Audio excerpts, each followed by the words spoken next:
Hey everybody, Jake Reichbart here. Today I'm going to share with you a lengthy lesson excerpt. So have your guitars ready and we're going to have some fun together arranging a song. Perhaps you've seen some of my many hundreds of solo guitar arrangements I have here on YouTube, and the inspiration for these arrangements is right here behind me, as you can see.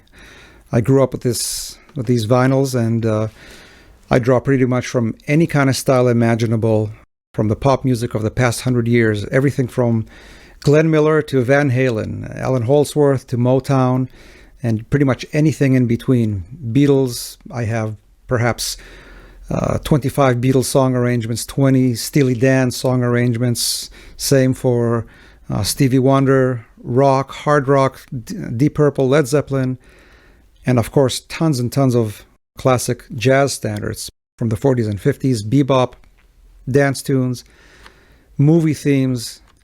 And if you want to learn how to arrange any of these songs for solo guitar, I can teach you. Just like the excerpt that you're about to watch, which comes from a lesson that runs about 90 minutes, I have nearly 200 additional titles, and they are mostly song specific. I enjoy teaching through specific songs because I can show you hands-on how I approach arranging a song. What's nice about these lessons is that I don't just tell you, do this and you're done, but rather I'll take you through 3 or 4 or 5 different ways to play the same passage. I'll work with you on dynamics, on articulation, and 100 other things that you cannot just put to paper. As I mentioned, these lessons run approximately 90 minutes. The introduction, which runs usually 15 minutes, focuses on the right hand and rhythm, and in this introduction I go through my 3 pillars of rhythmic arranging, the first principle being melody and bass only, the second being rhythmic arpeggiation, and the third, of course, the down stroke that I play with my right hand fingernails to produce that backbeat that everybody asks me about. Nevertheless, I do have 2 main method lessons. The first one, how to arrange any song for solo guitar, running 2 hours, and also an introduction to fingerstyle guitar and solo guitar arranging, running 2 hours and 40 minutes. The information about these lessons, the cost, my full lesson list, as well as a link to the full performance of the song that we're working on today is below in the information. So expand the information, take a look, and let's get started. We're playing this arrangement in the key of C, and we are starting with a pickup note, which is the note E, and it corresponds in the song to the word you, as in you must remember this. And when I say pickup, what that means is that it occurs before the downbeat of the tune, because the downbeat actually corresponds with the word must. You must remember this. That is actually the downbeat of the song. And so this is important to know because, well, first of all, that it does not fall within the first measure of the tune. It's preceding the first measure by 1 quarter note. But it's not only that it starts the tune, but actually, as you complete one cycle of the tune, it is also the note, rhythmically speaking, that precedes the second time or the second round of the tune. So in other words, when the tune ends, as time goes by,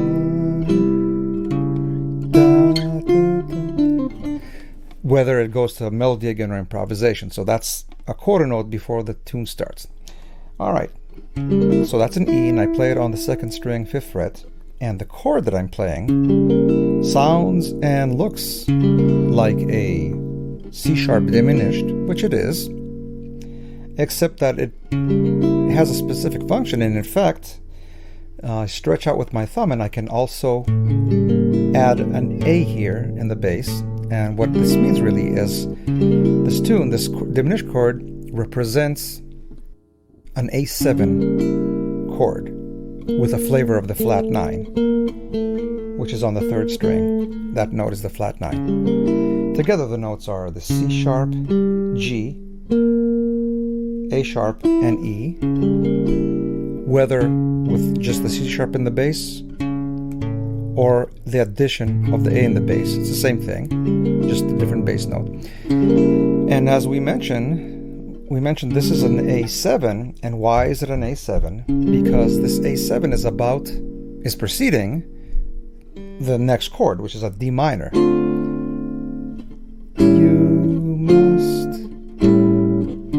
any chord can be preceded by its 5.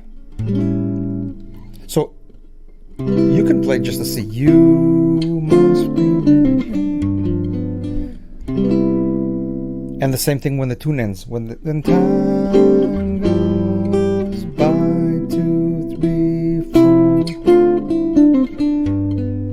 4. So in other words, this chord is an addition that we inserted in order to just expand the harmony a little bit, to make it a little bit more jazz. Any tune that has a lot of chord substitutions can be reworked going backwards, which is to say that you can remove a lot of the substitutions and you will remain with a very simple chord structure.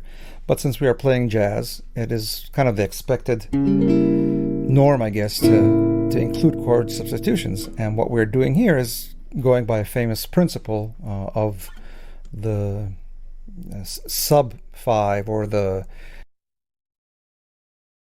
5 that precedes a chord. You can precede this D minor 7 with a 5. You can call that secondary dominant. That's the term I was looking for. So an A7 is preceding this D minor 7. So all of this is just to describe what we're doing here. So again, C sharp diminished, representing an A7, is our first chord going with this melody note corresponding to you. You must. Okay, C sharp 5th string 4th fret, G 4th string 5th fret, A sharp 3rd string 3rd fret, and the E on the 2nd string 5th fret. As I mentioned in the introduction, this D minor chord in the 5th position will take care of essentially 4 melody notes. It is a very well known and familiar type grip drop 2 type shape. In the 5th position, the notes are D, A, C, and F. And play all the 4 notes, then remove the F to reveal the C under the bar. Add the D with a 3rd string on 3rd finger and on the 3rd string 7th fret, and then release again to get the D, or the C, excuse me. So again, 2 notes per string, F, E on the 2nd string, D and C on the 3rd string, all while holding down this chord. It's not the only way to do it. You can play it here. This type of grip of D minor 7 is basically almost identical. It shares these 3 notes, except that on the 3rd,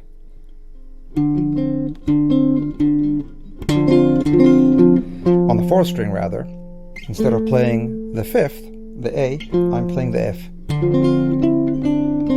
And what happens now is that you're playing 3 notes on the 2nd string, F, E, and D. And the last note is the C on the 3rd string. And you pick all these notes out with your right hand.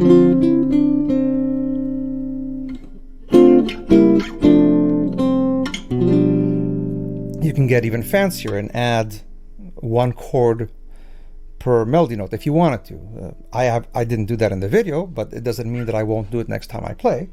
And what I take advantage here of is inversions.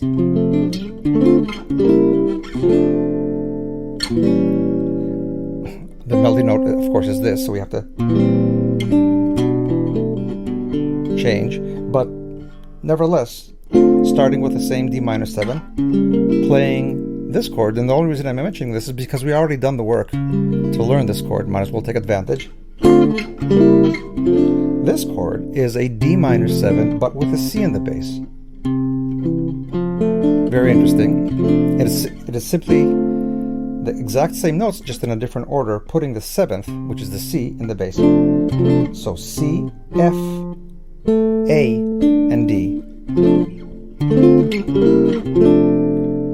And if you're not sure what to do for this, you can also just play 1 single note without an accompaniment. There's nothing wrong with that. So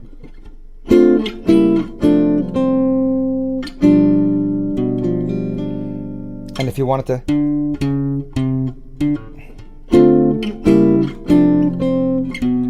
continue the bass line, then the next chord, which is going to be a G7 with D in the bass, can be a G7 with the B in the bass. Sorry, the D in the melody, and then the B in the bass, just as we've done here.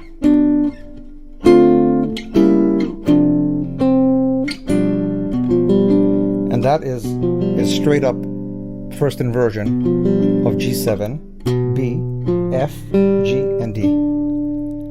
So, 3 ways so far to play that first phrase.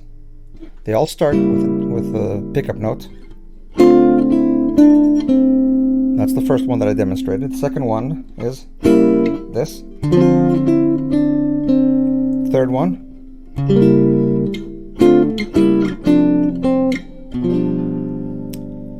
So, I played this last chord here just because it was a continuation of that chord movement.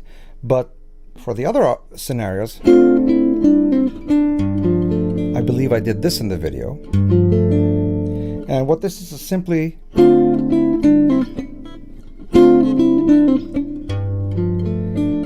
it's a G9, and I use my thumb in this case, although you can play it with fingers. So that's G in the bass, and then F, A, and D. One very important rhythmic thing happened here, and I feel that I should elaborate on this. Right there. What happened is that this note was syncopated. You must remember this. Doesn't matter where you play it, it's about the rhythm. This D note was syncopated. You must remember this. It came before the strong beat. And that's important because we already mentioned that we want to play bass notes on the strong beat. So notice that the bass note is not going to be played. You're not going to do that. That's what you're going to do. That's kind of breaking it down just to the notes, because you always want to do this. Go with that 1, 2, 3, 4, and by the virtue of playing syncopated melody notes against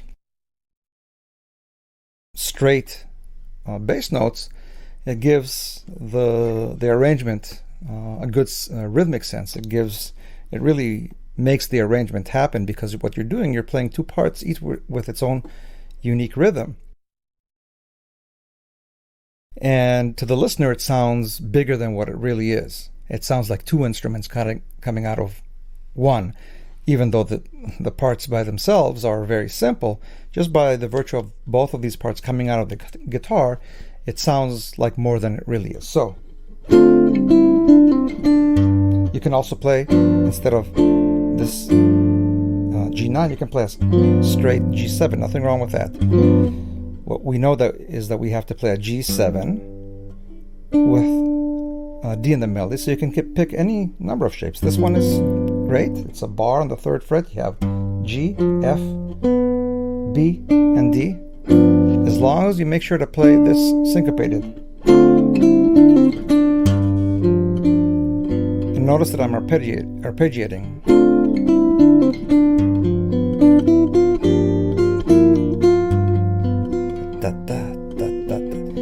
That little arpeggiation there really makes the rhythm happen. So